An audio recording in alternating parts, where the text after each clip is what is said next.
Lasagna alla Bolognese, a dish that absolutely has to be on the table for your Sunday dinner. It's eaten all over Italy, but I've been told that this is how it's made in Bologna. Let's start with the mirepoix with a nice sweet pork belly. We're going to chop it very, very finely.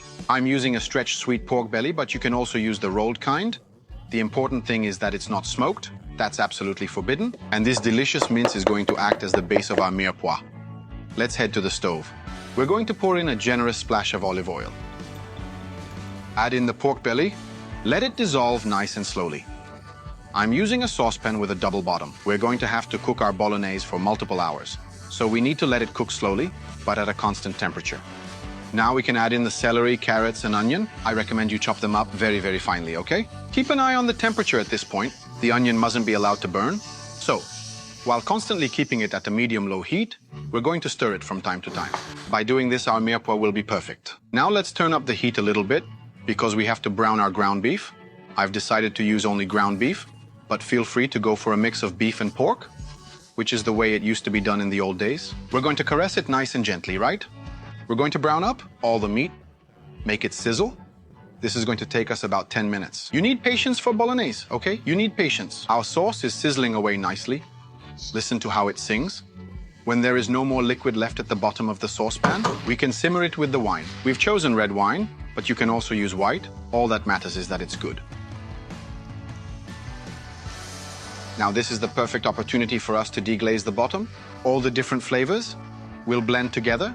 The smell of the alcohol has evaporated. We're going to add tomato paste, tomato puree, and mix it up.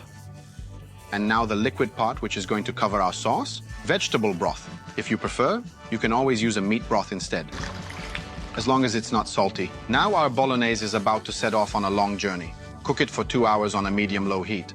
But remember to season it with salt and pepper halfway through cooking. Every Italian who loves cooking is convinced that they have the perfect recipe for bolognese and for lasagna alla bolognese. Here at Giallo Zafferano, we've aimed to combine all the important information together to create this recipe.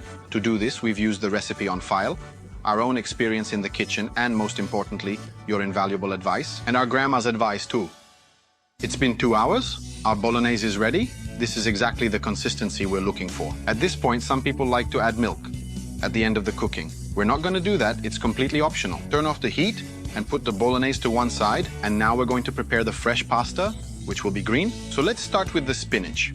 Straight into the saucepan, add a little bit of water, cover with the lid, and we'll let it wilt slowly. It will take about 5 to 6 minutes. Remove the lid, and we're going to let our wilted spinach drain off in a sieve. Squeeze it well, and leave it to cool down. The spinach has cooled down. Now put it in a mixer with blades. Add the egg and the 2 yolks. Blend the spinach and eggs together to form a lovely homogeneous mixture. This will allow it to be perfectly incorporated into the flour and semolina. The pastry board is in place. Pour on the semolina and the 00 flour. Create a well and pour the mixture with the eggs and spinach inside it. And start slowly kneading it with a fork so that I don't make a mess right from the start. Then I'm going to use a scraper to help me, like this. How relaxing is making fresh pasta? How relaxing. Put on a good record while you're making the fresh pasta. It definitely helps with the recipe. Look, it's no longer sticky. We're going to keep our pasta covered with film and let it rest for about 30 minutes. In the meantime, I'll prepare the bechamel. Put in the butter. Allow the butter to melt. The butter is sizzling. Let's add the flour. Brown our roux. Now I can pour in the hot milk in 3 batches. This is more convenient for managing the consistency of our bechamel. This also has to be pampered while it's being made to prevent any lumps from forming. Here's the bechamel that we're going to season with salt and the essential nutmeg. Keep stirring the bechamel over a medium heat until you get a nice creamy consistency. The bechamel is lovely and silky, and it's not too tight, which we'll need so that it can envelop our lasagna during cooking, and I'll keep it to one side covered with film.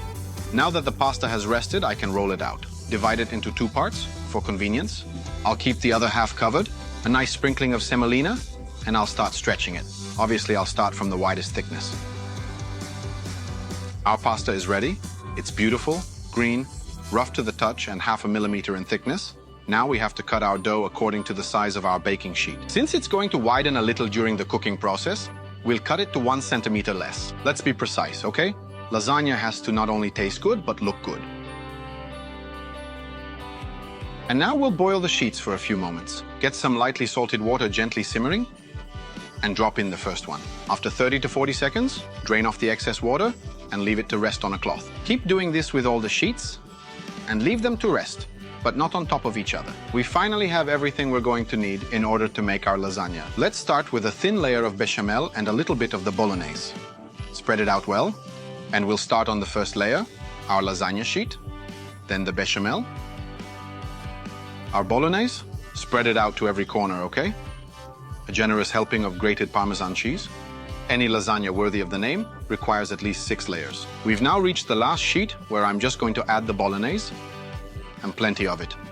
Guys, look at all those beautiful layers. Finish off with some grated Parmesan and little pieces of butter. Now we can bake it. I'm going to bake it in a conventional oven at 170 degrees, and our lasagna will cook for 40 minutes. Guys, just smell that. It's so beautiful. Now I'm going to cut it. So well deserved. Wow.